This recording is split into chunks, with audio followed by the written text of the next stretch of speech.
Wakubwa hili limekuwa pigo sana. Inawezekana hata wewe umeshakusikia mtu ameibiwa simu. Baada ya kuibiwa simu, hela zake zikatolewa kwenye line yake, na zikutolewa tu kwenye line yake, pia ndugu zake wa karibu wakawa wanaombwa hela. Inawezekana na wewe ushakujiuliza hii inatokeaje? Mwanakitaa, njoo nikusanue namna kuzuia hivyo vitu kutokea.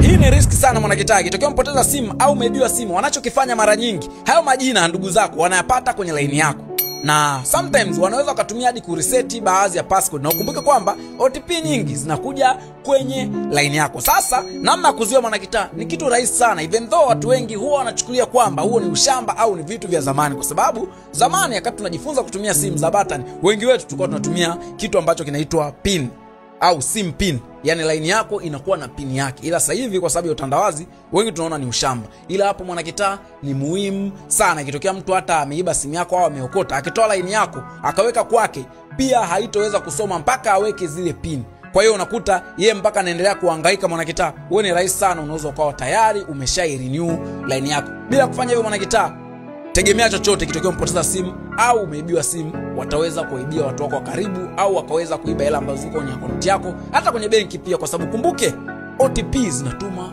kwenye line husika. Kwa mwanakitaa, make sure umetengeneza pini ya kwenye simu yako. Utanishukuru baadaye. Na kama hii hapa imekusaidia mwanakitaa, usikae nayo mwenyewe.